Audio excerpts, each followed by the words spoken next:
My name is Jure, and I've been now at Stanford for 2 years. And my plan for today is basically to show you what kind of things is my group doing. And at the end, I will also show you what kind of classes and what kind of code are we releasing to the world. And one thing to keep in mind is if you have interesting data, we would very much like to look at your data. So you'll see, because if we don't get the good data, lots of these things that what I'll be talking about to you today are basically impossible to do.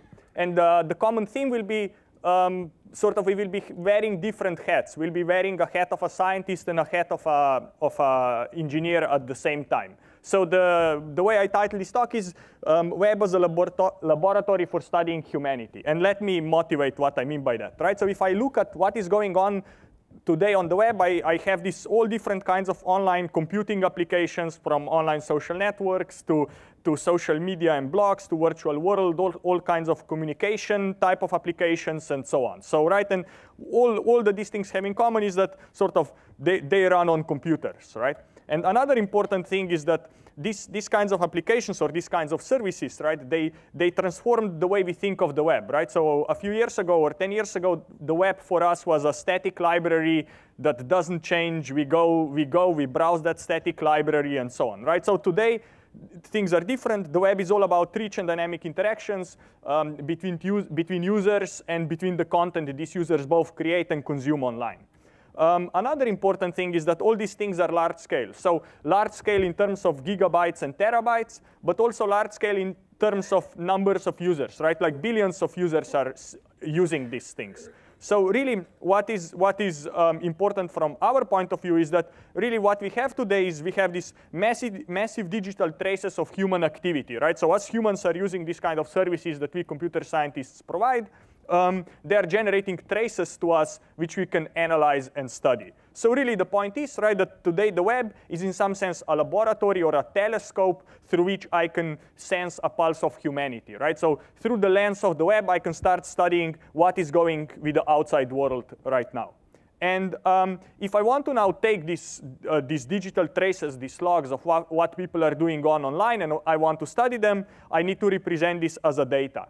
And in a way to represent this, the most natural way to represent these kinds of interaction data is to represent it as a network, right? So a network for me is a set of nodes. Most often these nodes will be people. It could be documents and so on. And there are some interactions that I represent as links between these nodes, right? And these links can be undirected or directed, meaning they can have arrows on them and so on. But really the point is that all these kinds of rich interaction data can very nicely be represented as in the structure of these graphs. And now we can start studying how do these graphs, these real world networks, how do they look like, right? And what I would like to say first is that there are many different types of data that can very naturally be represented as networks, right? So for example, internet at the level of autonomous systems is very naturally a network, right, of routers or autonomous systems exchanging packets to one another.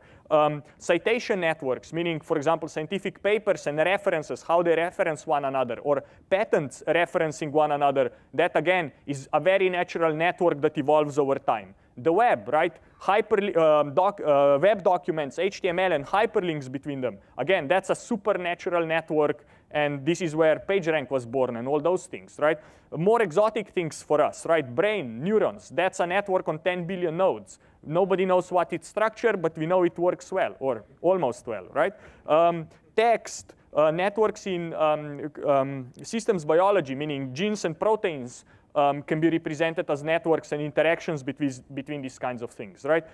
Software is another example, like call graphs can be represented as networks. And of course, all kind of human social interaction data, communication data, friendships can naturally be represented as graphs or networks. I won't really, for me, network is the same as graph, and the graph is the same as network. It's just a mathematical object that I'm juggling around with or playing around with. Okay, so really, the point is that many data, much more than just the data coming off the web, can very naturally be represented as a graph or as a network or as a set of vertices, as a set of edges between these vertices.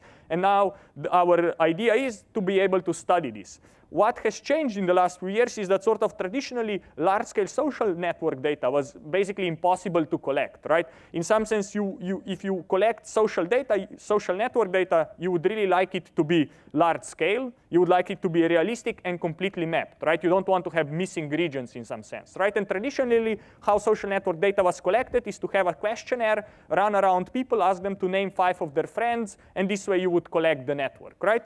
Today, obviously, we can do this easier, better, at a much larger scale, and so on, right? So today we have these online computing systems with detailed records of human interaction activity, which means we can collect real-world social networks at much larger scale and at much finer resolution than what was possible before.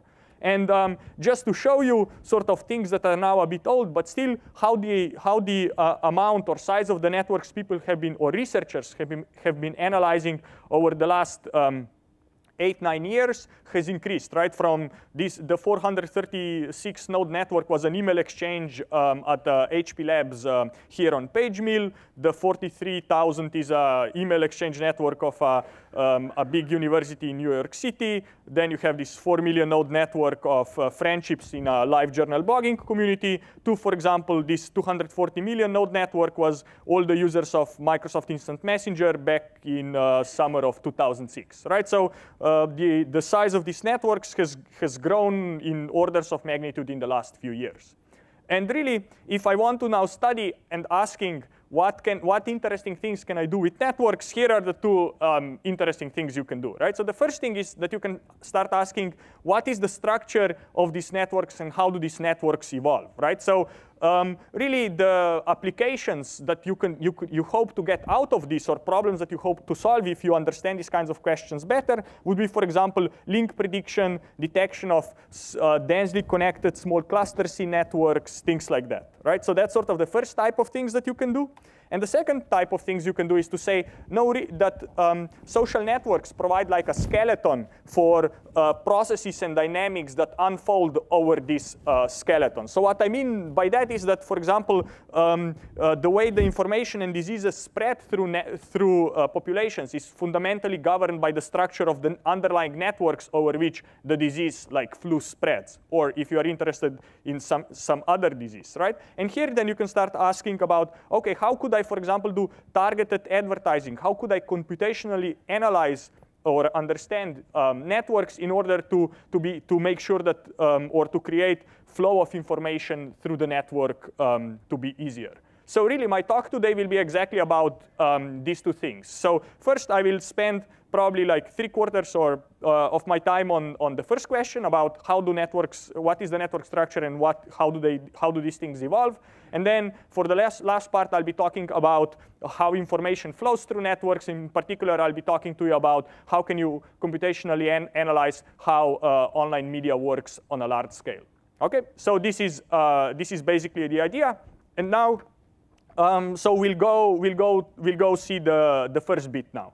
And really, the way we'll approach the whole question of how our networks organized is really to ask 3 different styles of questions. So first, we will ask questions at the level of observations, basically at the level of empirical data analysis. Then we'll start asking, okay, based on these observations that we make out of the data, what kind of models, mathematical models, can we build that will tell us why are the patterns that we see, why do they emerge, are they significant, and so on. And then based on the intuitions that come out of these models, we will say, okay, let's build some algorithms, let's solve some problem better than what we were able to do before.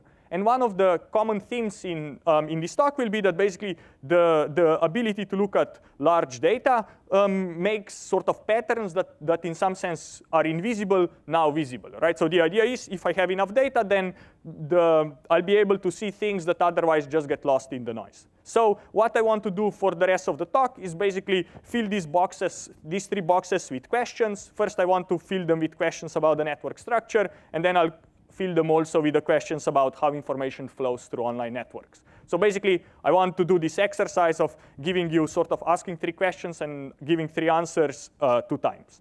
So here is what I want to do in terms of the question of how do we create links online.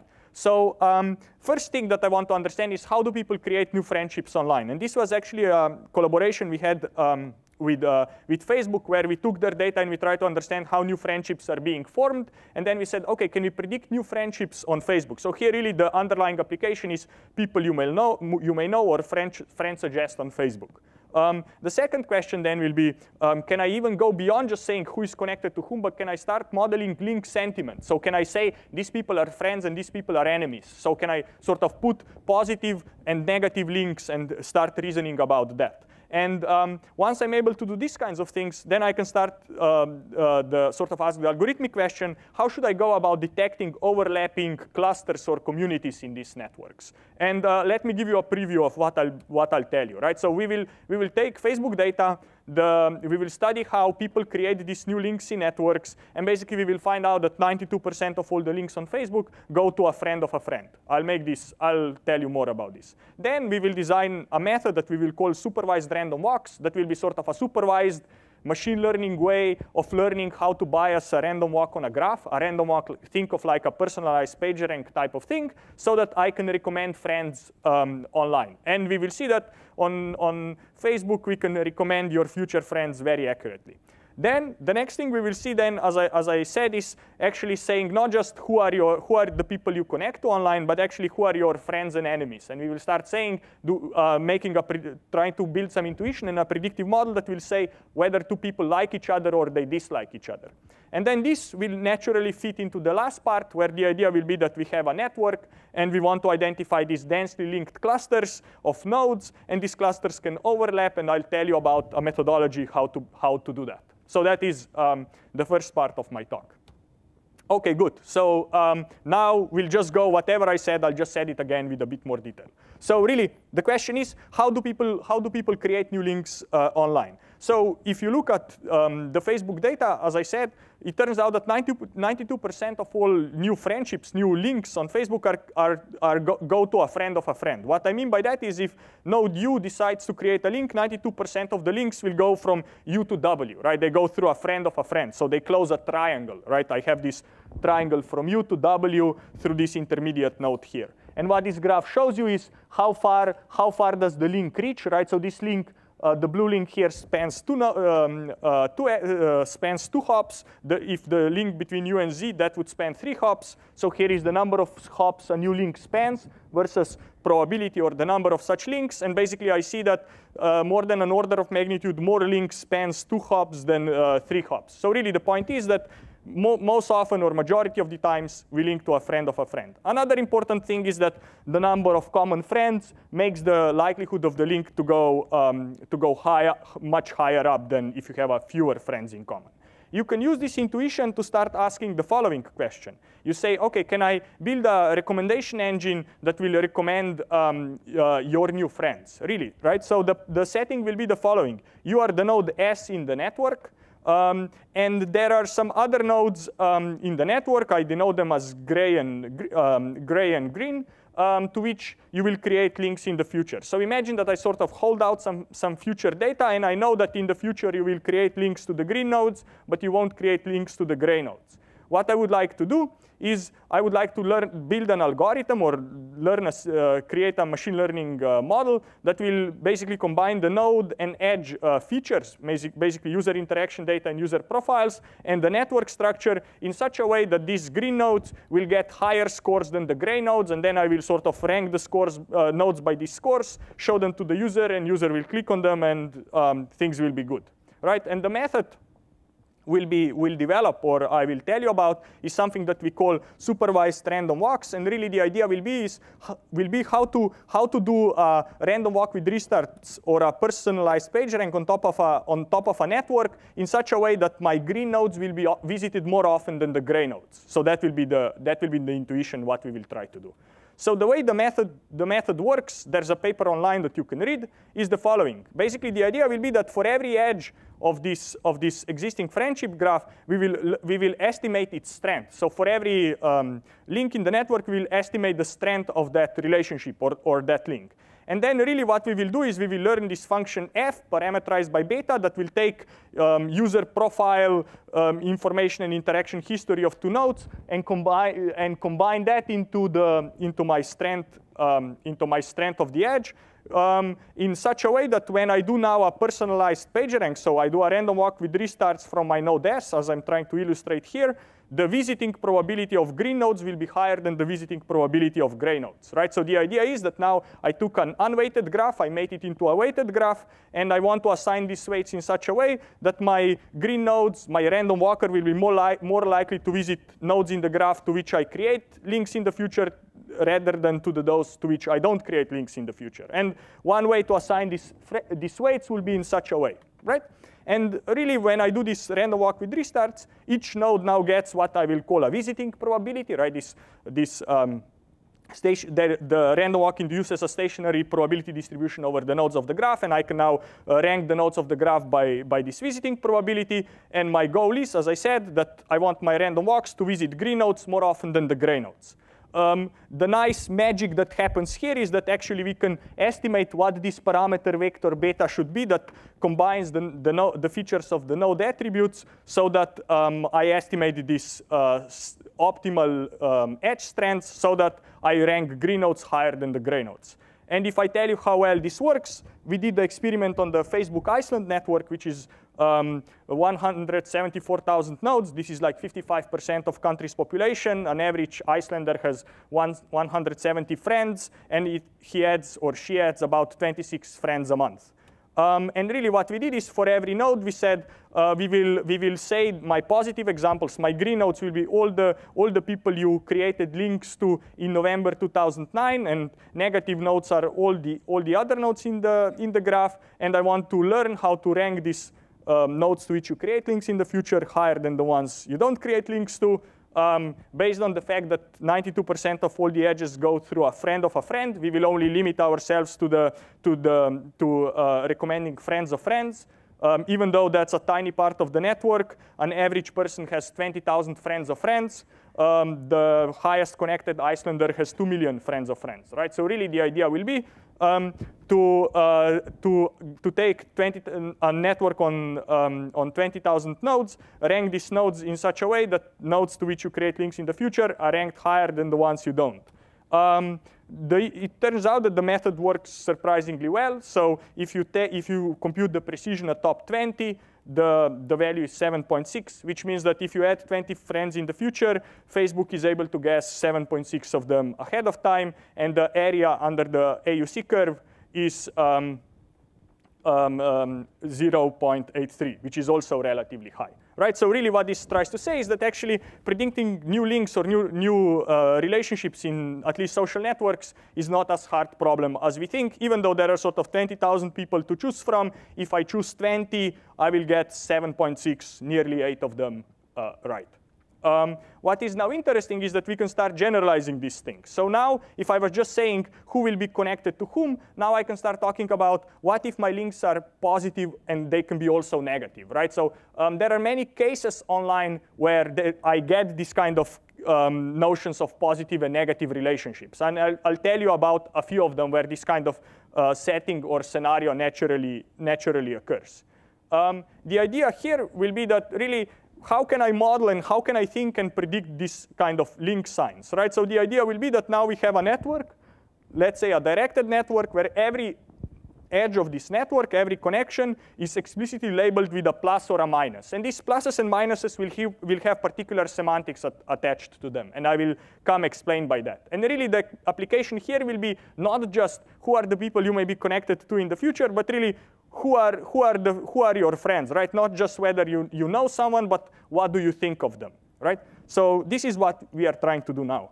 So data on how many negatives there are compared to how many positives? It turns out that in the data sets that I'll be talking about, so the question was what is the ratio or the fraction of positive edges in these networks? It turns out to be around 80-20. So 80 is positive, 20 tends to be negative across the 3 data sets that I'll talk about. So the negatives there are people that are like enemies or they don't like them, and it's not just people that they don't know about or whatever. Yeah. So I'll come to the case So let me, next slide, this will be clear, right? So really what I want to do now, if I want to talk about positive and negative edges, really my idea is to try to find data where a user A evaluates some other user B, right? And this evaluation can be one of the two types. It can either be a positive or it can be a negative evaluation. So the question is, where online do I see these kinds of settings? Note here that both A and B are users. So A is not a user and B is not a microwave, right? A case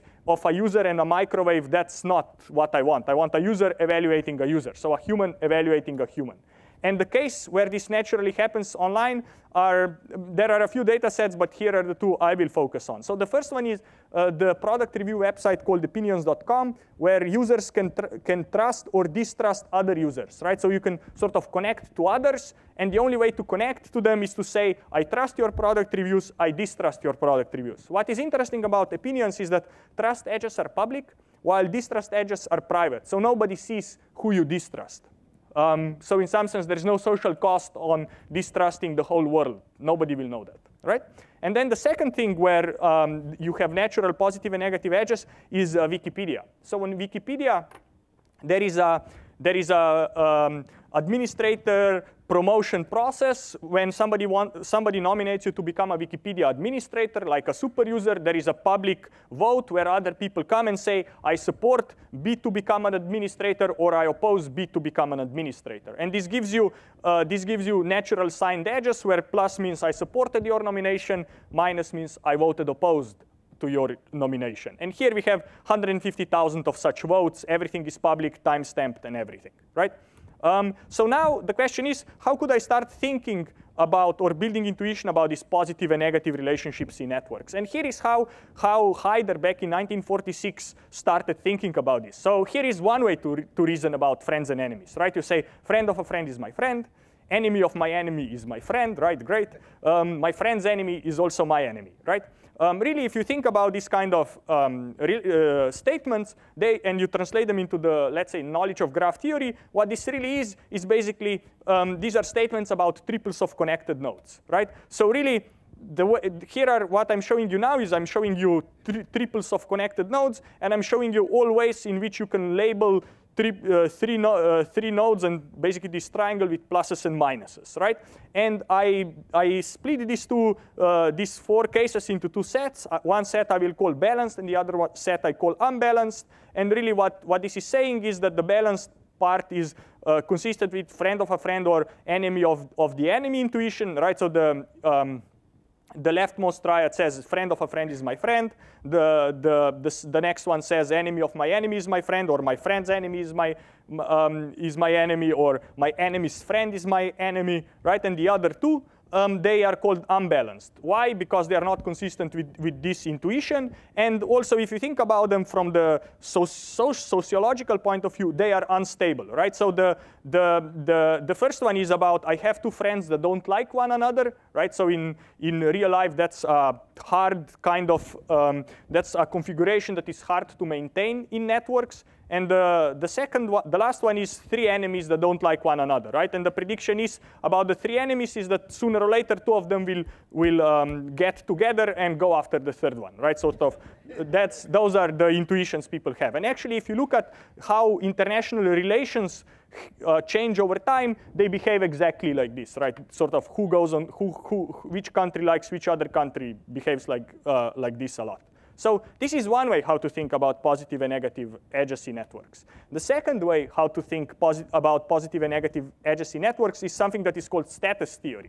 So the idea here is the following. If node A gives a positive edge to node B, this basically says that A has higher status than, it says that B has higher status than A. And if A gives a negative edge to B, this means that B has lower status than A, right? So really, now what is interesting is that both of these theories, both status and balance, make predictions, and they sometimes disagree. So what I mean by that is, for example, the leftmost thing, right? So the way the balance would reason about what should be the behavior or the sign of edge AB would be the following. So the way we would reason under the balance theory, we would say enemy of my enemy. So enemy of A's enemy should be A's friend. So so the balance theory would postulate that A should link positively to B. right? On the other hand, status theory would postulate that there should be a negative connection. Why? Because A says that X has lower status than A, B has even lower status than X, so A has the highest status, B has the lowest status, so there should be a direction. So the gradient of status is negative, is decreasing, so there should be a minus, right? So this is how the predictions from the two theories disagree. And the middle example is very similar. Balance would say a friend of A's friend is also A's friend, so there should be a positive edge between A and B. Status theory would say B has the lowest status, A has the highest status, right, by transitivity of status. So the direction in which the status points is negative, so there should be a minus there.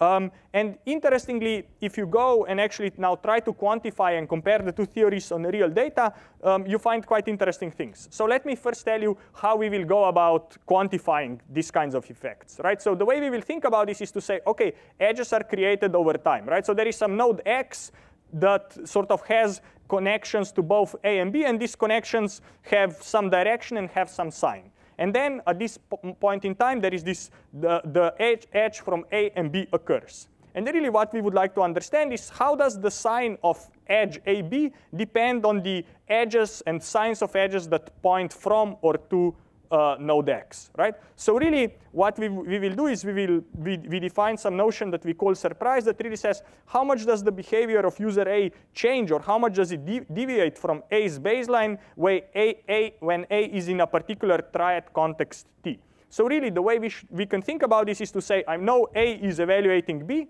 and now I know that this triangle, these edges from and to X provide me like a context. So really I say, I know A is in context T versus what would A do if I wouldn't know in what context does this edge AB appear, right? And now I can say, how does the behavior of A change if I know that A is evaluating someone when this new edge that they will create appears in this particular context or in this particular network configuration.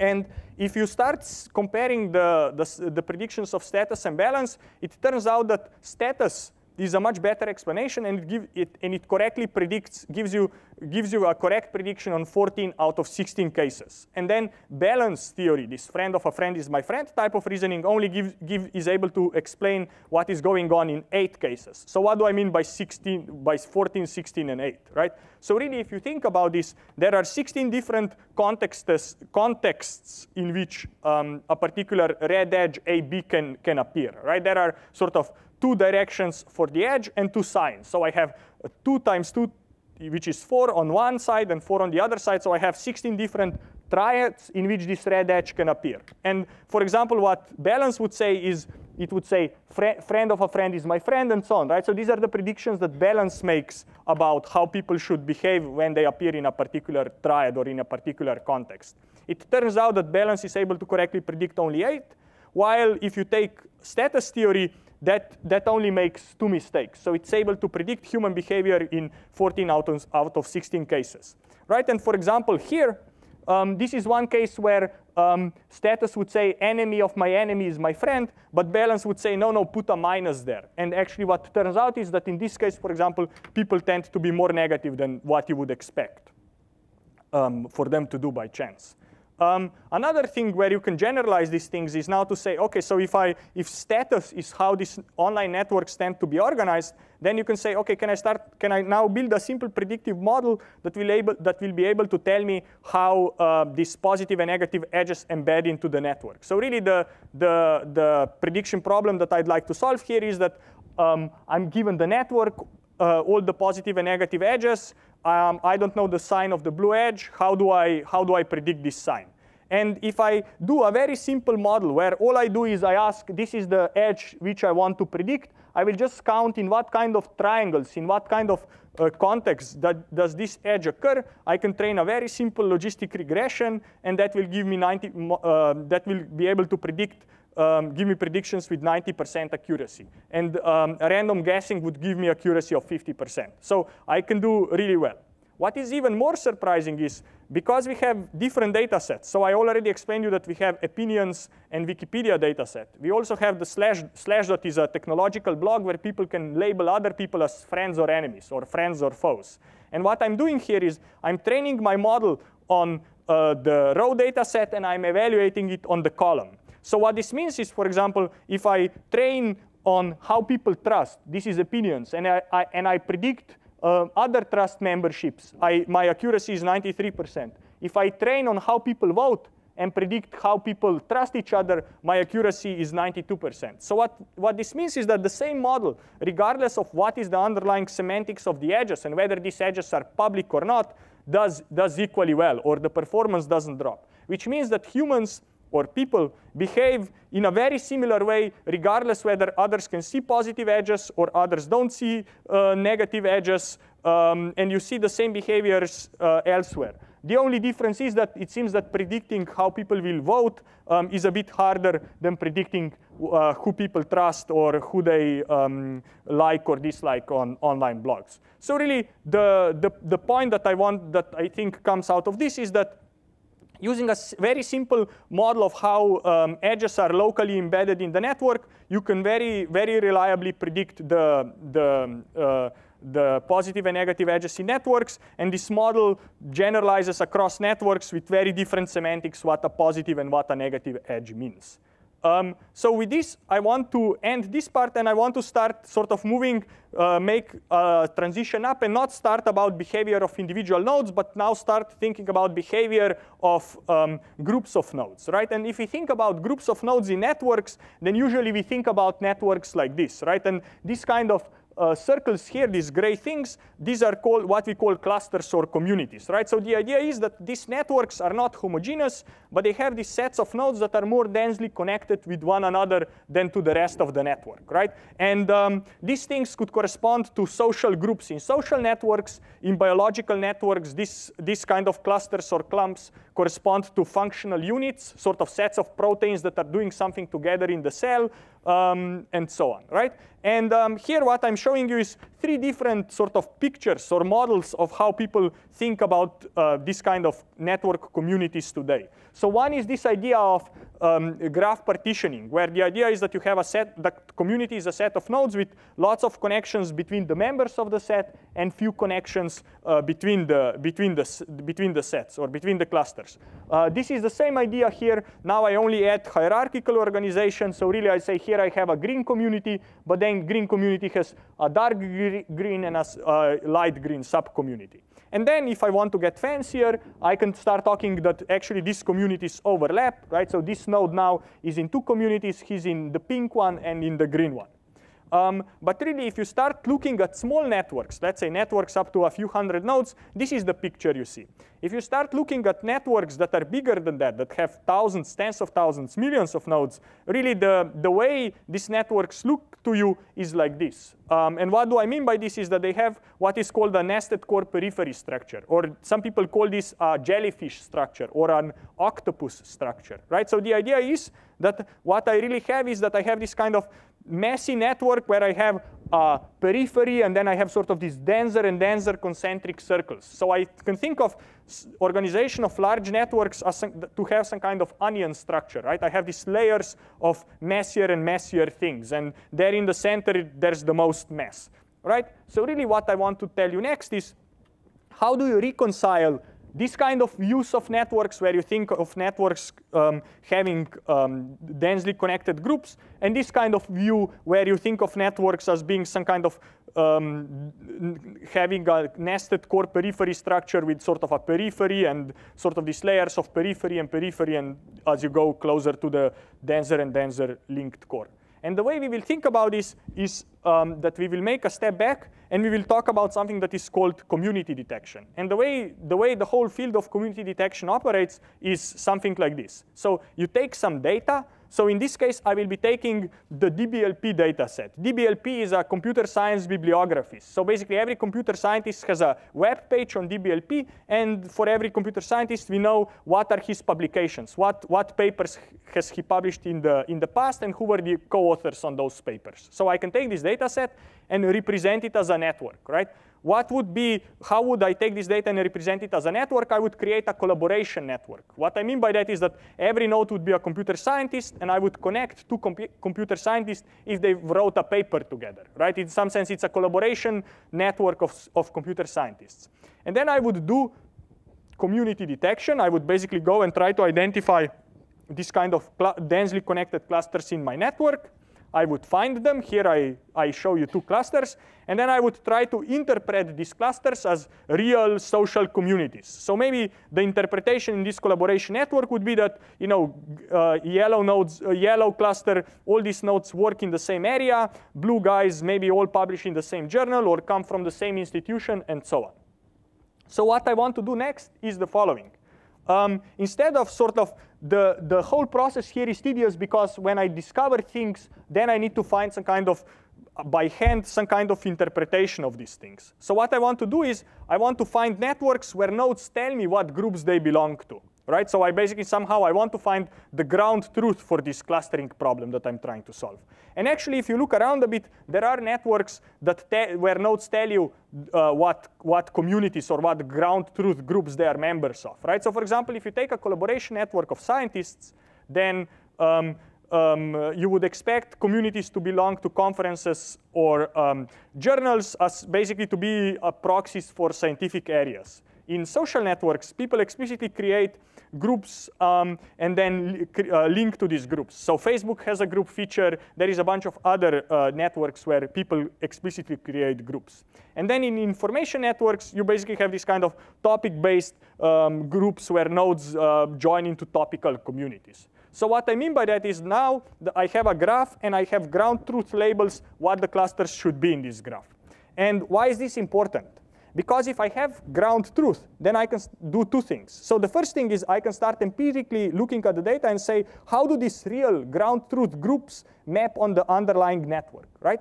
And if I understand this process better, then I should be able to design better algorithms that will take an unlabeled network and find or hypothesize what these ground truth groups may be. So that's one thing. And the other thing is basically that now I can evaluate this unsupervised clustering problem as a supervised problem, which basically means that because I have ground truth, I can measure the accuracy of my clusters in some sense, of my communities.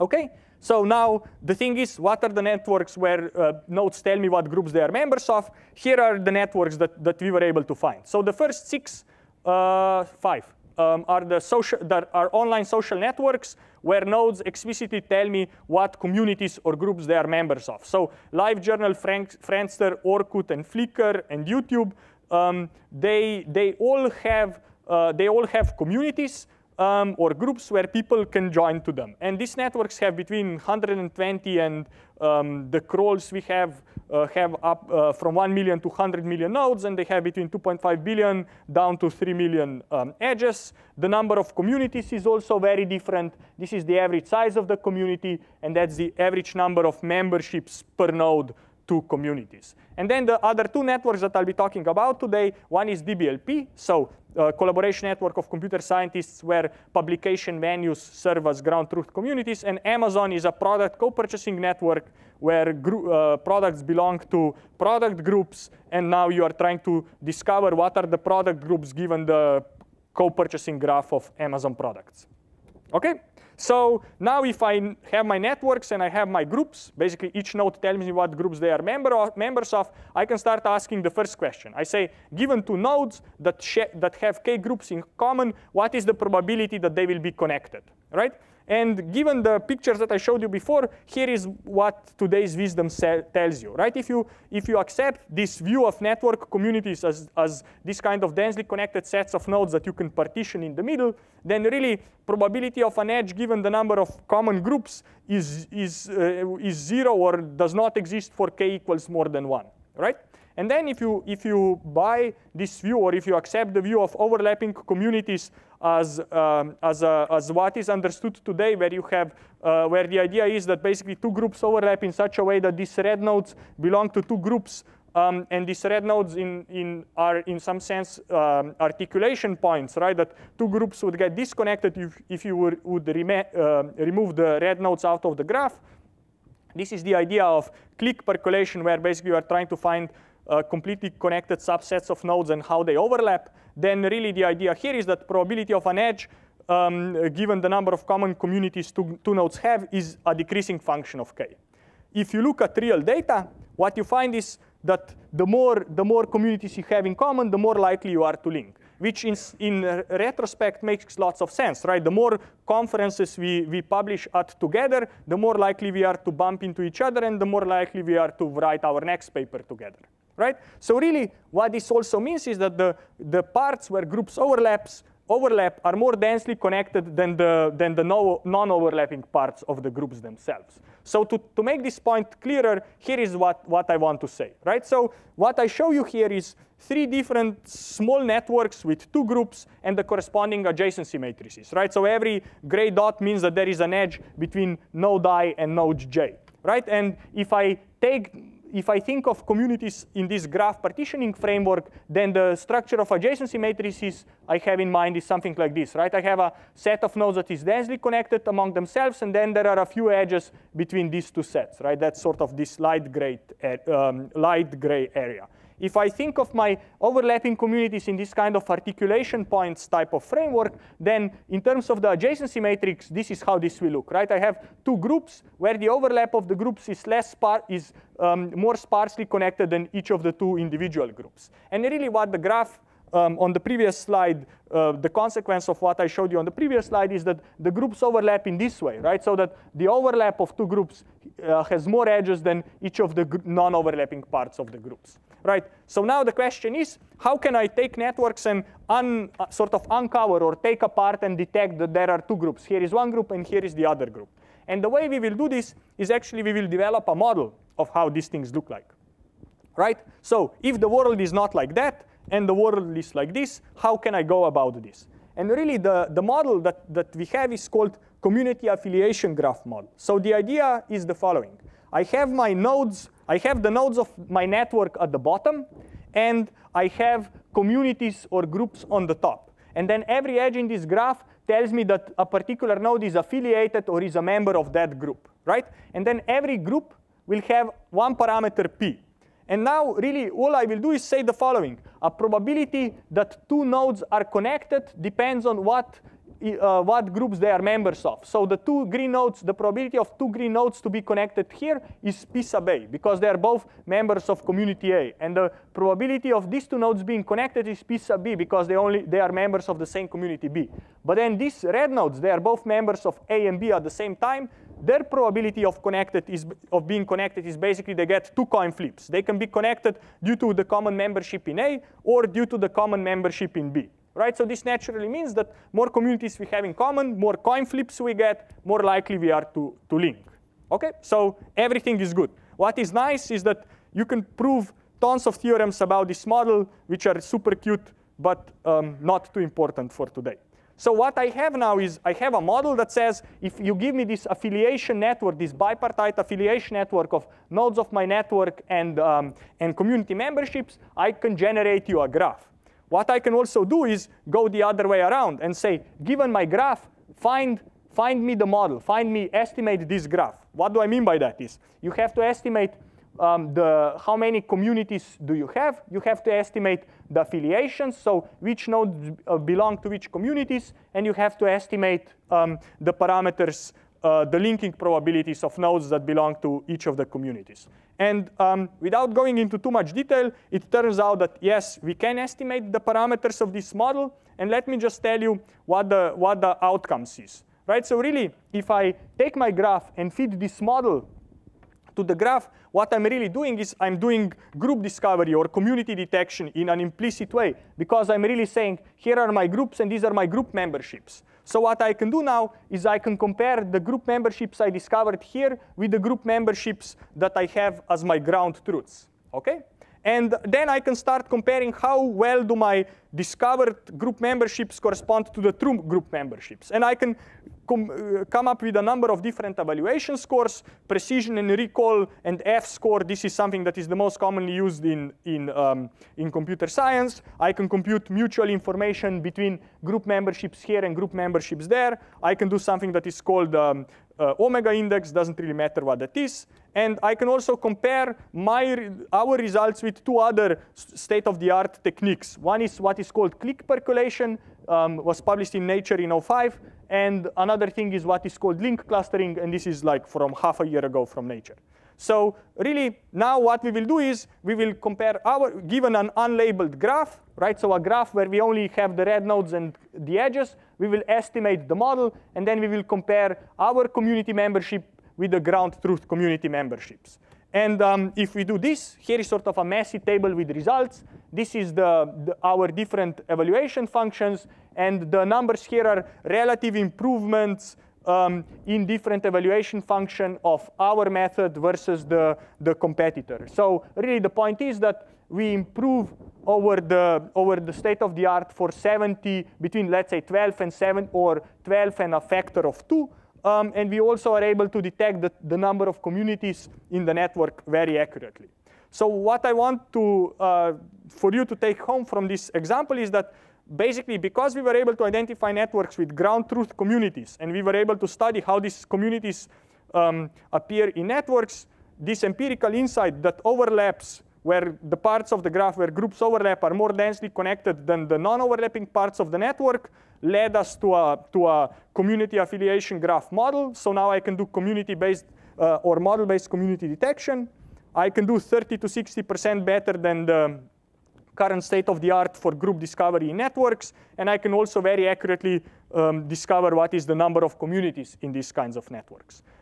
So now if I make a step back and tell you how do I put together this kind of notion of networks where I think of them as having this kind of denser and denser layers as I move towards the center of the network and the idea of communities, really the way these two pictures fit together is like this, right? So the parts where more communities overlap, those parts will have more connections. So really the way, if I think of my networks this way, then I can still think about communities and I can think about core periphery structures at the same time, and everything works.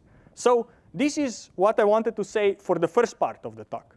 For the second part of the talk, I wanted to talk about how information flows in networks. So here, for example, the questions that I'm interested in are the following. So at the level of empirical observations, I would like to understand whether blogs lead or trail mainstream media in reporting stories, and how much do they lead or how much do they trail.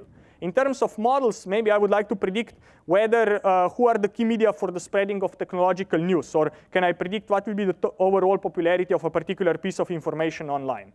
And for example, in terms of algorithms, I can say what news sites should I recommend to you so that you will be most up to date, so that you will hear about big information outbreaks as quickly as they happen, right? The idea here is that we took 500 million blog posts and news articles from last year, and we developed this method that we call meme tracking. So basically, we are able to identify short textual phrases, how they travel through online media space. And if you do that, then you are able to quantify or figure out or measure that blogs tend to trail mainstream media with a 2.5-hour lag. So on average, blogs are actually behind mainstream media, the whole population of blogs.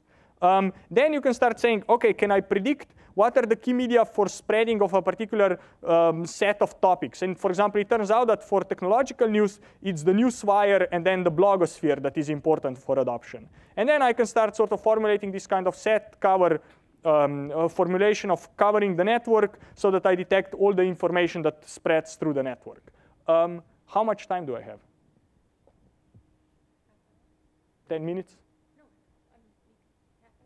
10 minutes, is 10 minutes okay? Okay, so then I can stop or I can keep going. So I can go, okay.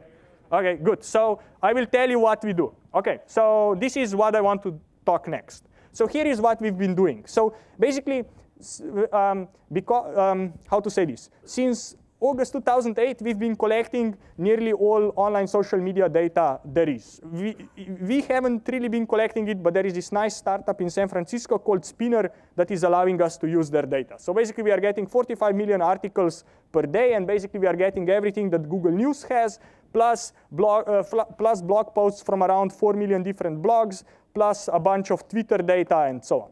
And really, what this kind of data allows you is to be able to study how information is transmitted in online media at a scale. And if you really want to talk about information transmission, the first thing you need to do is to be able to track how information really spreads, right? So you really want to find sort of this kind of genetic signatures of information, and then you want to be able to track these genetic signatures. And the idea we tried out was really, let's take short textual phrases that appear inside quotation marks, and let's trace those. And you can do this at scale, right? It's easy. And the first thing you realize is that these phrases or this stuff that appears inside quotes tend to mutate a lot. So what I'm showing you here is all different mutations of the same phrase. This is from 2008 US presidential election, when there was this statement that Obama is spelling around with terrorists, right? So now what you see here is all different variants of this idea or this statement about Obama palling around with terrorists. And what I'm showing you here is basically like a mutation graph of how these pieces of information mutated from one another. Really, the way we think about this is in the same way as we think about genetic sequences, where one genetic sequence can be a mutation of the other. Here I'm thinking that one sequence of words is a mutation of the other sequence of words. And I can identify these mutations and pack everything together. And now I can simply plot time versus number of mentions of these different phrases. And again, this is the 2008 US presidential elections. Elections were here on November 8th. This is October, right? And what I'm showing you here is you see this very nice picture of what was going on with online media or with media at that point in time, right? You have the lipstick on a pig, that fundamentals of our US economy are strong, and then everything was in danger a week later, right? And then you have here, for example, an interesting case where there were all these kind of, in some sense, let's call them attacks or whatever about Obama, or controversial statements. Joe Biden was this, spelling around with terrorists, who's real Barack Obama, and none of these things really stick the way lipstick on a pig was stick. This was the last online televised presidential debate. There were sort of two important things that came out of this. One was this statement from Obama about spreading the wealth around, and the other one was from McCain saying that he's not President Bush, and so on. So what I want to say is that this very simple thing where we collect tens of millions of news articles per day, do this idea of meme tracking, identify news textual phrases and their mutation patterns over time, just plot the frequencies or number of mentions of these phrases, gives me a very accurate picture of what was going on online. And really, there is no human supervision here. I didn't do anything by hand here. So everything comes out of the data, all the labels and everything. So what I can start then now doing is basically tell you this question, right? So I was saying before, do blogs lead or trail the mainstream media? And the graph here shows 0 is the time of peak popularity. Red curve is for popularity of a phrase in mainstream media, and green is in blogs. And you see that mainstream media tends to peak 2 hours, 2.5 hours earlier than the blogosphere. And what you also see is that mainstream media is very quick at adopting and forgetting stories, while bloggers tend to discuss things longer. However, if you, yes? Some of that be because of mainstream media, there's fewer voices. And so for something getting popular, just because there's so few channels or stations, that's one good intuition. The other good intuition is really that what comes out of this graph is that there are two different population of bloggers. There is so what I'm showing you here again, time, and this is fraction of mentions of the phrase that came from the blogosphere. So if the graph goes up, this means the blogosphere is talking more, and if the graph goes down, the mainstream media is talking more. And what you see is that there are sort of these two spikes both coming from the blogosphere, which means that on the blogosphere, you really have two separate populations. You have the professional blogging population, and you have the rest of the world.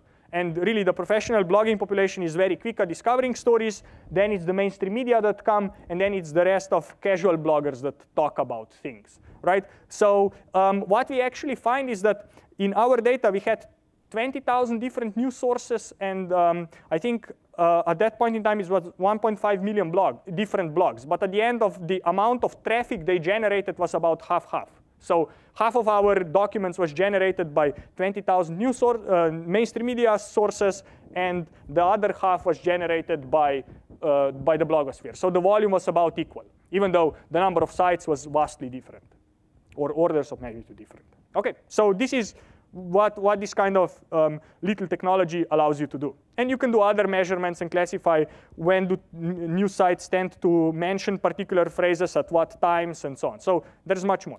Another thing you can start now doing is actually you can start modeling the influence media sites have on adoption or of certain pieces of information online. So really the question I would like to ask here, or the intuition for the model, will be the following. Imagine that New York Times mentions a particular piece of information at time t.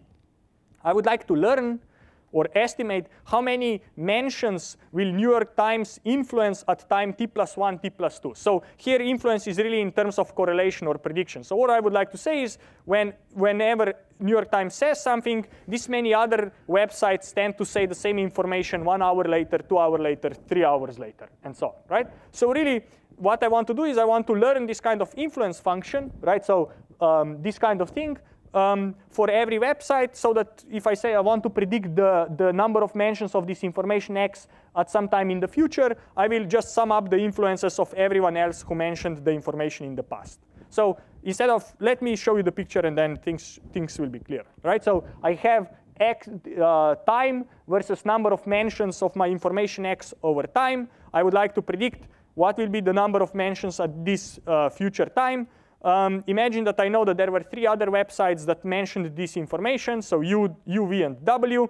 And imagine that for each of the websites, I know how their influence function looks, right? So what this says, this influence function is exactly this, right? It says whenever U mentions, this many other websites tend to mention 1 hour later, 2 hours later, 3 hours later, and so on, right? And maybe node V has this kind of influence function. And W has a different shape of influence function. But really, right, what I'm saying is I will take the values of their influences, sum those up, and that gives me the value of my prediction. It turns out if I do this model right, everything boils down to basically to simple least squares problem. Nothing fancier than that. And I can actually go and estimate what are the shapes of the influences of these different websites so that I can predict the shape of the overall popularity of the information as well as possible. It turns out that this kind of model outperforms regular time series regression methods for a factor of 2. And what is also interesting is that I can now go and ask what is the shape of these influence functions for different topics. So what I have here is I grouped my websites or news sites into 5 different types. I have newspapers, professional blogs, TV stations, news agencies, and usual blogs. And for example, I see that business and politics or phrases on business and politics are attention to them or their popularity is mainly driven by the mainstream media, while for example, entertainment is much more driven by the blogosphere and the TV stations. And I also see that the blogosphere tends to have this long-lasting influence, while other types of media, their influence decays down to 0 very quickly, which is especially true for news agencies. Another thing I can start doing is this kind of thing that is important for online media, is that really the networks that over which the information flows online are most of the time invisible, right? So what I really can assume that there is that every node here represents a media site, and that there is some kind of network that tells me how does information flows between these blogs or media sites. But really the point is that I don't see this network. All I get to see is that there is this is the times when nodes adopt or mention information. So I can say there is a yellow piece of information that node A first mentioned it, and then node C mentioned it, and then node B, and so on. And all I get to see is to say there is a yellow piece of information, and here is the times when nodes tend to mention it. And then I can say that there is a blue piece of information, and sort of it's spread through this invisible network. And again, all I get to see is the times when nodes mention the information. What I would like to do is I would like to infer this, let's call it who infects whom network, right? So I would really like to infer what are the edges of this network here. Really, this is an instance of a more general problem, right? So I can say that I have a static network that is invisible to me, but I have some diffusion process taking place on the network, and I get to see the times when nodes get infected, and I would like to infer what the network is, right? So if I, in terms of virus propagation, think of a flu, I have a social network over which the flu propagates. I don't get to see who infected whom, but I only see the times when nodes get sick. The question is, can I infer the underlying network? Or the data that we've been working with was, for example, where you say, I have recommendations spreading over the network. I don't get to see who makes a recommendation to whom, but I only see the times when people make purchases, when a successful recommendation is made. What is the structure of the underlying network? Without going into too much detail, right, sort of not surprisingly, it turns out the whole thing is NP-hard.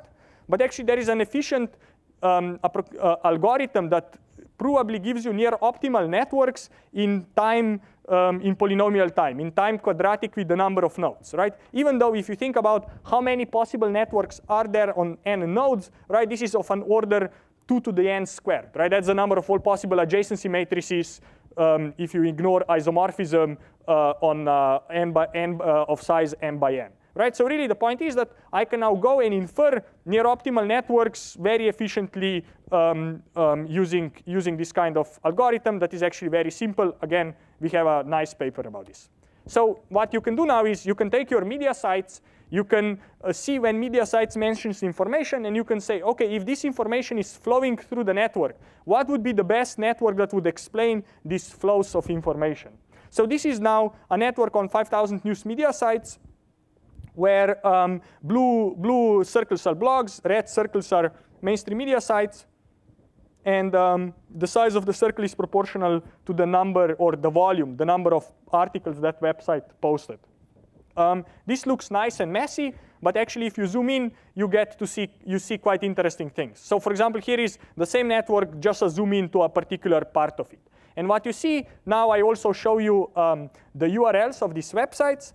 And you see very nice topical clusters, right? So here in this first cluster, you see sites like Washington Post, I think there's ABC News, US News, and so on. So basically news, politics type of cluster. Then you get entertainment websites about DVD talk and so on. And then down here, you get technologically oriented websites, right? Like here's Gizmodo and CNET and so on, right? And what is interesting from this network is that different websites take very different positions in this network, right? So Huffington Post here is very, very deeply embedded in the political network, while, for example, Guardian, which is a British newspaper, or Salon.com are more on the side, but also have connections to the other websites in my network, right? So now by me being able to infer these kinds of networks, these allow me to start reasoning about what kind of roles do different media play in the dissemination of online information. So this is now the last thing that I wanted to say is the following. What you can now start doing is formulating the problem where you say, okay, how could I go and detect these information epidemics online as quickly as possible? Right? So really the idea would be, which website should I recommend to you so that whenever the information flows through the network, you will be able to detect this information outbreak as quickly as possible. So this is the same problem that we started solving, where the idea was you have a city water distribution network. So now you have houses and pipes, and now you can have a contamination where the contaminated water spreads through the network. Where should you put your monitoring stations so that you detect that there is an outbreak and you shut down the water and you save people, right? So in the information online, you can say, I have a network now of media sites. I have information spreading through the network. I want to detect it as quickly as possible so that I'm the first to know that there is a big news coming out, right? And the way you can formulate this as a set cover on a graph, right? So really the idea is that you repeatedly select nodes. So this is actually now real data where every node is a media site, a blog. And the idea is that if I select a website, this website sort of covers a few blocks. It sort of filters information coming from different other websites, right? And the way the algorithm works, it repeatedly selects websites you should follow. And now the colors here indicate that all the green information flows through my node number 4, and all the red information can be detected by the node number 1, and so on. And really, the point is that basically this kind of way of making recommendations to news sites allows you to do much better than ranking by the number of in-links or ranking by traffic and so on. So I didn't include that graph, but again, we have a paper. So really, this is the last thing I wanted to say. And just to wrap up in the next 2 minutes. So what I was talking about today are basically three out of these 4 boxes, right? I was talking to you about the structure of networks, and I was talking to you about how information flows through networks, and then I broke every of these two questions into sort of three sub-problems at the level of sort of observations and data analysis that allows me to build novel models and be able to make good predictions. And then I was also talking about algorithms that allow me to solve applications or problems better. And really, I think where we want to go in online setting, at least, is understanding better how can we control and actively influence these online systems and online networks, right? So really, what my group is what we are currently researching is, one thing we are doing is trying to understand how much sort of be able to predict population level events before they happen. So can I use social media as a sensor into real world to be able to maybe detect disease outbreaks and things like that online? This is something that, for example, you can do if you have access to web search queries and so on. The other thing is really trying to understand what kind of online reputation and incentive systems can you build so that your online user communities develop or evolve in the way you want to do this. And right now, we are looking especially in question answering websites where we find very interesting relationship how status plays, sort of what is the role of status and similarity between users in terms of evaluations and in terms of how much then users contribute to your website. In terms of information diffusion, one thing that we are currently working is trying to understand how not just how information flows, but how does the sentiment that is attached to this information, so basically attitude, how does that flow together with the information? And this should allow us to understand basically opinion formation. There's an O missing, right?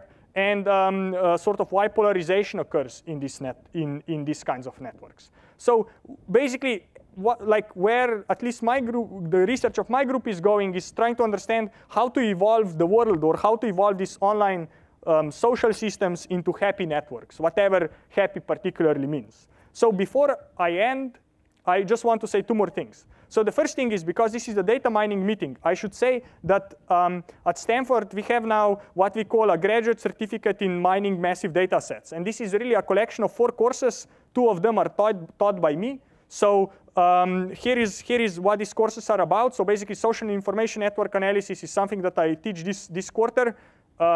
It's a graduate class, and it's really about basically it's the topics that I was talking about here to you today. The course that we have in winter is something that we call mining massive data sets, and it's really all about algorithms and tools about mining data that doesn't fit into memory. So it's sort of the case when R and other things fail. It's all about Hadoop, approximation algorithms, hashing, large-scale machine learning, things like that. And then the other 2 classes that we have that are part of this certificate that you can take, one is the information retrieval and web search. So it's about how to mine repositories of documents. And the last one is the CS229, machine learning, which is also available online for people to take. And really, the one before last thing, all the things that I was talking about today is a part of the software package that we call SNAP. That stands for the Stanford Network Analysis Platform. And basically, we have this C++ library that you can easily juggle networks of hundreds of millions of nodes without too much hassle. It's available under the BSD license, and it's all nice, relatively conservative C++ code. So with that, I'm really thankful for your attention. I'd be very happy to take questions. So thanks.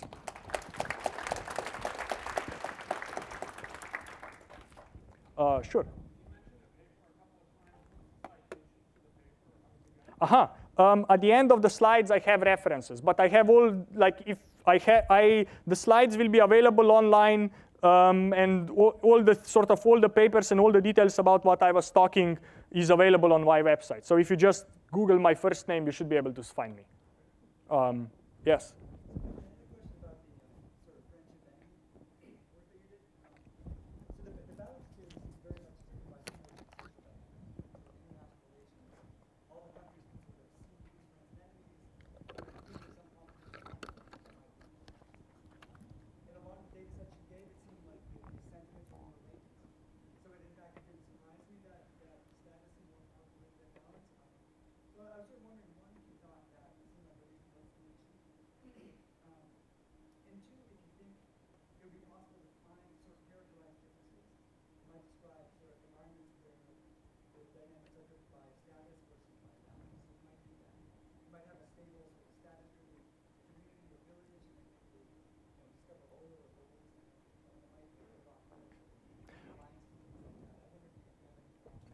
I think these are great points. So basically what we find is that really what's going on is it's a combination of the two things, right? At the level of reciprocity, meaning if I give you a link, you give me a link back, it's basically balance, right? If I give you a friendly link, you won't give me back an enemy link, right?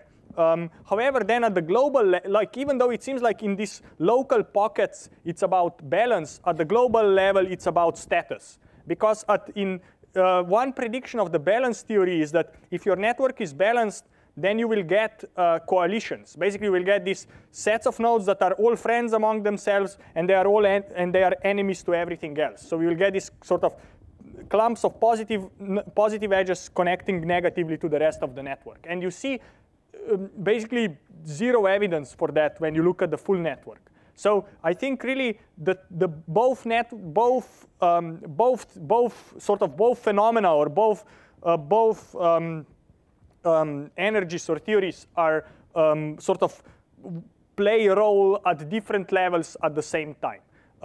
What we also see is that this notion of status seems to be the primary driving force of how people behave. Even though, for example, we find that when you evaluate someone, you really evaluate them according to you, not according to some sort of relative to yourself, not according to some global standard, which, for example, on Wikipedia, right? You could say that for you to become an administrator, you have to be on Wikipedia for 2 years, you have to edit 10,000 articles, blah, blah, blah, right? But it's not like that. So there is no threshold. People really say, aha, I'm here. Are you better than me or are you worse than me? Here's my evaluation.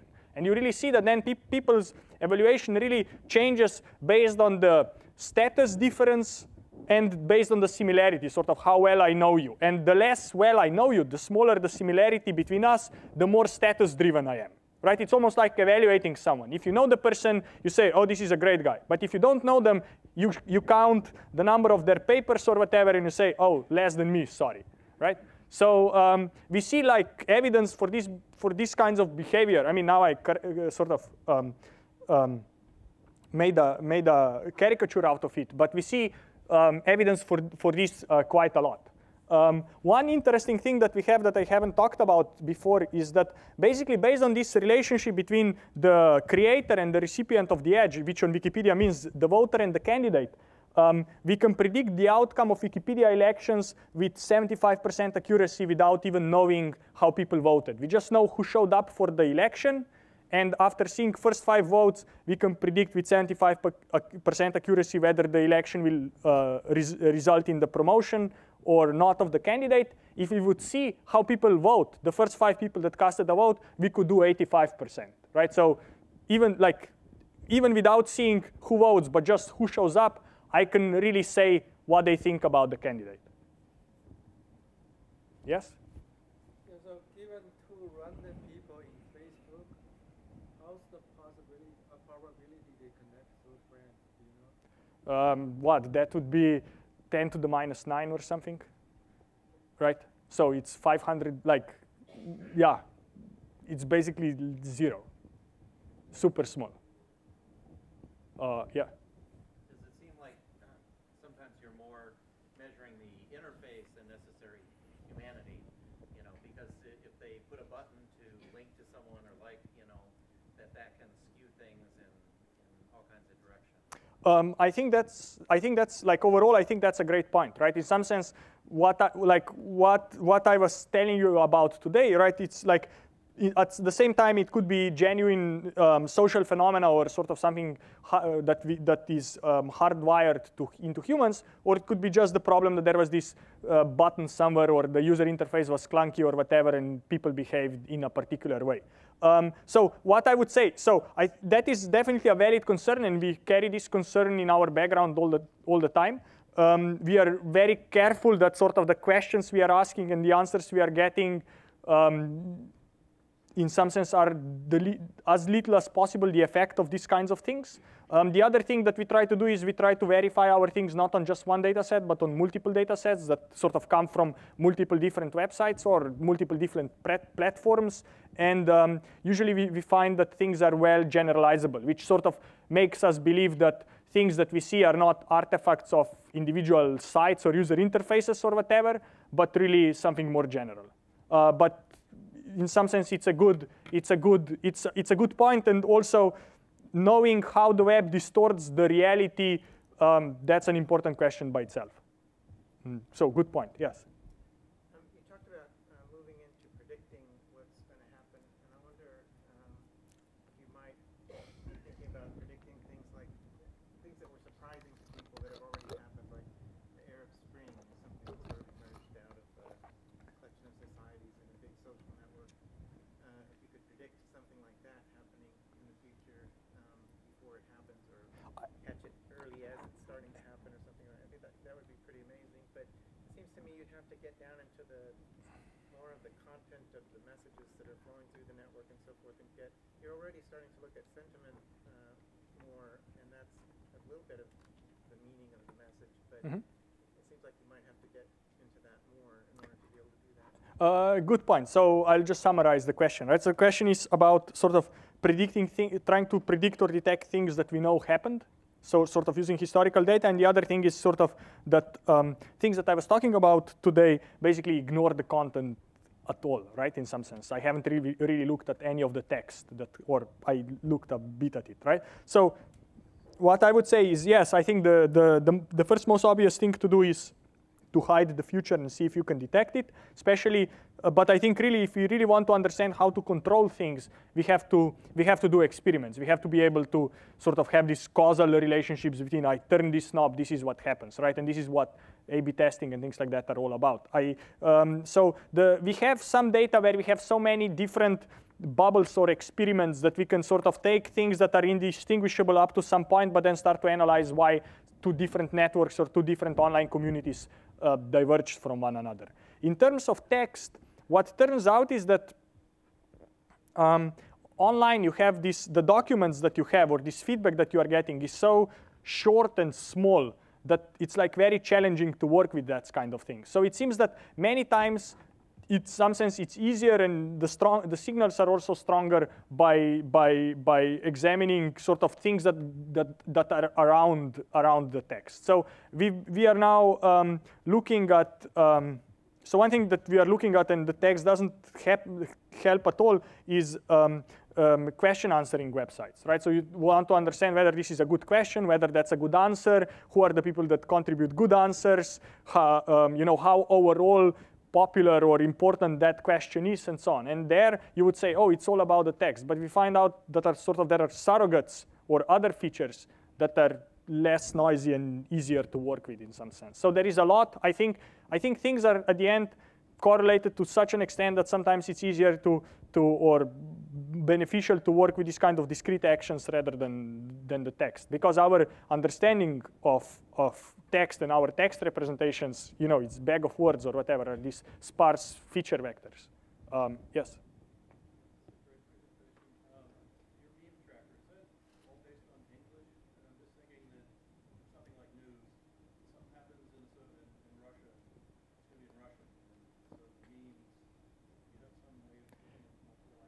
Oh yeah, so this meme tracking is sort of is really dumb, right? So all it does, it says there's a quotation mark, there is some text, there is end of quotation mark. So now I think Chinese and other doesn't use quotation marks, but Russians do, as far as I know, I guess. In Cyrillic you have quotation marks, I would imagine. I don't know, but there must be someone from there who knows. So what I want to say is the way we went to extract these things was really like super simple. We were saying just let's take things that appear in quotation marks. Now, of course, you could try to be fancier, and we tried to be fancier, but nothing worked as well as this heuristic. So we were, for example, trying to have like a language model and extract sort of common subsequences of words that are surprising given that language model. What you get then is I love you, made in China, Web 2.0 are sort of the important things, right? Then if you do named entities, the problem with named entities is that you have no clue why there was a spike in number of mentions of Obama, right? So it's very hard for you to go back and say, oh, I know this happened. But if you have a quote, you know, because quote was said or was generated at a particular point in time and space. So you know this was the event that happened here. So quotes give you sort of much better way of actually knowing what was the event that resulted in that. We were also doing topic modeling. sort of LDA and all these kinds of things. The problem with that is that it's too bulky. Like these topics are sort of these kind of giants multinomials that are like these dinosaurs slowly moving back and forth. And they are just too slow to be able to detect these fine-grained changes in news. And here in this really in online, right, everything is over in 24 hours. So now if you work with 1 year of data, basically news is created and decays in 24 hours. That's, or less than a week definitely. So we tried different things. And I think it's a perfectly valid question. And we don't also, I would say, don't understand this well enough is what is the bias? Or, right, we took this heuristic of taking quoted phrases out of the text. What does that really mean? What does that find and what does that not find? What we find in our data is that an average document has about 1.5 quotes. So actually we get a lot of this stuff. Yes? Does that ignore Twitter feeds then because they're usually not quotes? Actually, in this case, we didn't use any. So what I was showing you right now, we didn't use tweets. So we threw tweets away. What would be an easy, one way would be just to think of tweets. So in Twitter, usually there are different things that you follow. One is you track URLs, because that's easy, right? URL is a very specific thing that you can follow, and you can then study how the usage of URLs spreads through the network or how appears in the network. So that's usually the way you track, or a way how you can start reasoning about information flows on Twitter. Yes?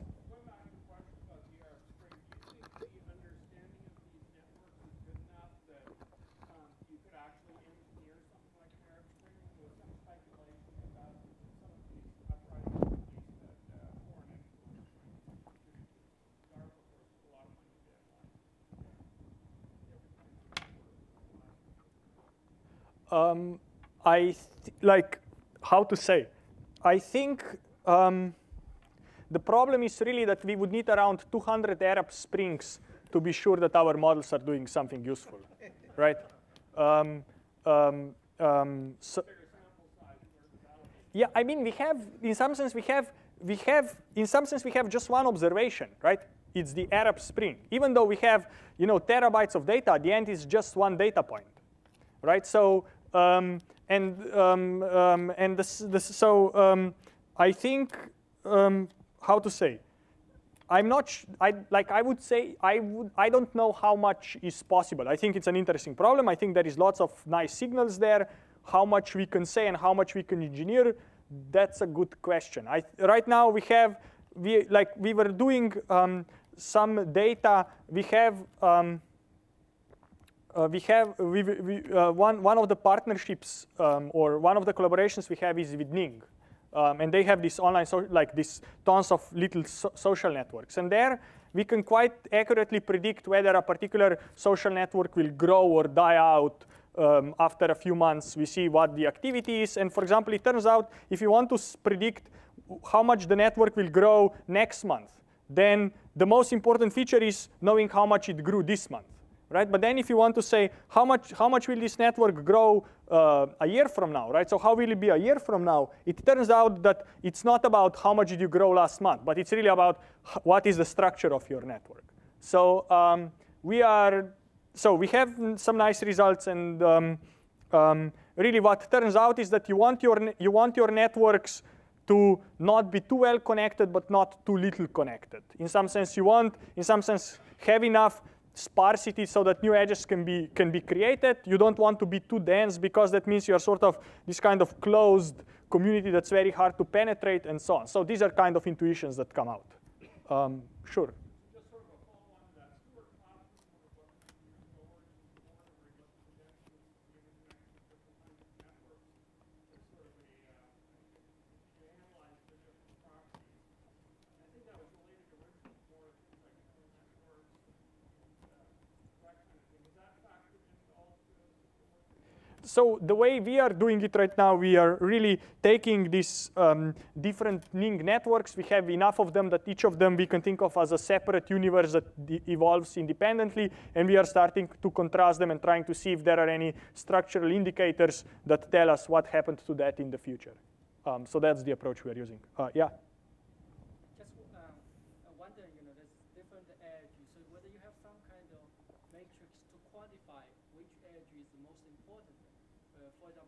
particular edge about is the up and down. This one, if they change the direction over whatever time period, they have the biggest impact to the overall network. So and the other thing related I can follow is whether this kind of social network have any in the natural kind of network evolution, there's certain small perturbation in certain small area can have a huge impact. Like relate to this, Arab Spring or there's some other things. There seems to be one tiny change here, but it can be amplified to be huge. Evolution, this relates to the whole, your steering. So if you can find that one knob seems to be the most sensible knob, can steer the network into the direction. So I'm not okay. So what can I say? So the second question was about steering networks, and the first question was. The first one, which one, which edge is the most sensitive one? Biggest impact. So I think what we know from the structures of these networks is, for example, that if you want to upset the network, then if you are very strategic about upsetting it, you need to sort of disturb relatively few nodes to make big changes in the network connectivity. But then if you go and sort of upset nodes at random, things are very robust. The other thing, I think for us, if we hope to be able to model and predict these systems, I think really the regularities that we count on are not sort of, let's identify this single thing that can create big outcomes or whatever. But I think it's really, this in some sense, this is much harder than trying to model things when everything is normal. So really what I want to say is, for those who read science fiction and the Foundation series, right, it's basically all, I think where this is really going, it's going towards sort of psychohistory, right? But then if that mule guy is born, that messes your models up, right? And I think this is really what will happen in these cases. Of course, due to external events or some kind of things, unexpected things will happen. And now it's a good question whether, for example, the Arab Spring and so on, right? Was this something that was globally there, and of course there was then this little thing that tipped everything over, but everything was already set up, or was there no indication and then there was this little change that just made everything fall together? So I think it's a good question. I don't know the answer yet. Yeah. I enjoyed your discussion about the invisible network. So my question is, do you have any sense of your analysis depend on assumptions that the invisible network is somehow representative of what you see? An example where it might not be would be for disease spread, where let's say the flu is transmitted through little kids that come in contact in school. They are not online. That invisible network would not necessarily be like a network of teenagers or adults. Sure. So the reason for this was exactly, so this work about trying to infer these kinds of networks would be able to do exactly that. So basically would be able to say, this is my population, this is the times when these units of my population get sick, this would be the best network that would explain how the virus propagated through. And what we find is, so one important thing to note is, if I have just one disease, then the optimal network to explain that one disease is to sort nodes by the time of infection and have one chain, right? So I really start to have more than one disease that sort of interesting networks come out. So for example, it turns out for me to be able to detect that there's an edge, I need about 2 diseases spreading over the edge. Because if nothing spreads over the edge, there's no evidence of it in my data. So I have no way to detect it. But if I get about that edge to transmit about twice, that's already enough for me to be reliably able to detect the edge. Sure.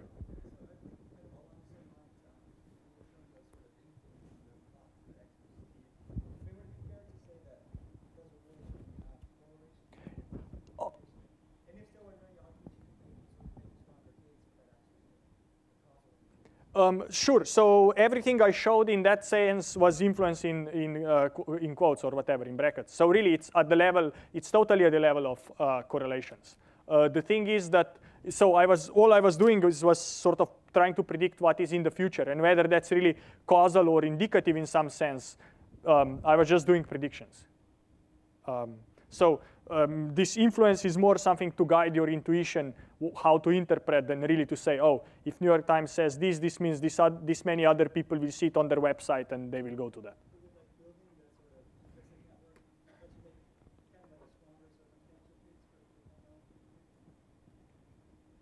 Again, really, the network is also at the level of correlations, right? It just says we must be connected if whenever I get sick, you get sick half an hour later, right? So there must be an edge between us. That's how you think about creating that network also. Yeah, any other question? Yes? So I'd like to ask you about the positive and negative influences. I think you mentioned that there were 80% positive and 20% negative. Uh-huh.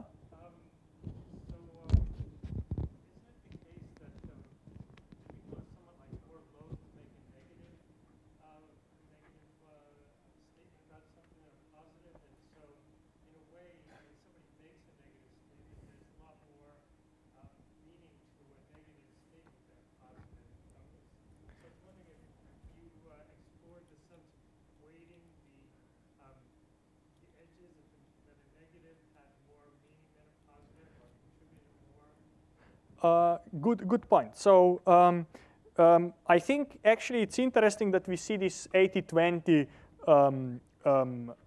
so much in all data sets, because these data sets have very different costs associated with giving a negative edge. So for example, on Slashdot, giving a negative edge is a joke. So it's more like, you are cute, here's my negative edge, right? Then on Wikipedia, for example, giving a negative edge to someone is very serious, right? It's like, because of my vote, you won't be an administrator, and you've been trying 2 years to become an administrator. So right, that's very consequential, very sort of very costly to give in some sense, right? But then, for example, on opinions, what is interesting is that in some sense there's no cost associated to that, because nobody else sees who your negative edges are. So you are the only person who's able to see who your edges are. Nobody else will know what are your negative edges. So there is sort of zero cost to creating a negative edge. And what is interesting is that even though there are all these differences between these data sets, at the end, there is around 80% positive and 20% negative. And even more interesting, I think, or even more surprising, is that the same model predicts these edges equally well in all these data sets, regardless of whether they are publicly visible, they are hidden, they are sort of, in some sense, socially costly to create them, or nobody sees that you don't like someone. So I think, in some sense, the interesting thing is that at the end, there's no difference. There's such a strong regularity there, though. I wonder if there's some underlying reason for that. I mean, underlying reason. I think one underlying reason are status and balance, right? That's one possible story or explanation for that. Yeah.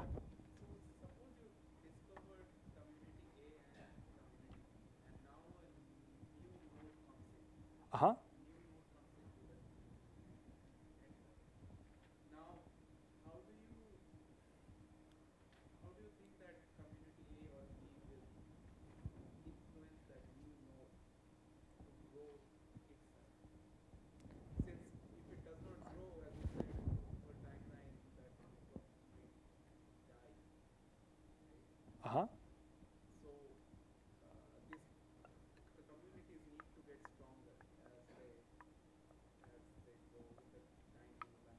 Uh-huh.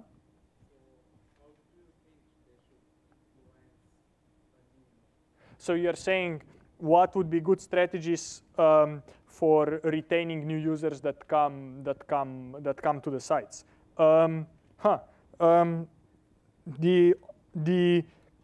So here is what we find, or sort of this is, I think, like we haven't explicitly looked at this problem, but what we find is that because edges, as I said before, sort of nearly all edges go through a friend of a friend, right? So it seems to be very important if you are a new node in an online community to connect somewhere where you'll be able to start creating these friend of a friend type relationships, and that those will be relatively easy. So in this respect, it seems to be important to connect to a community, to an existing community where you'll be able to create this kind of connections. I guess that's the most I say. But yeah. Did you look at unfriending sort of the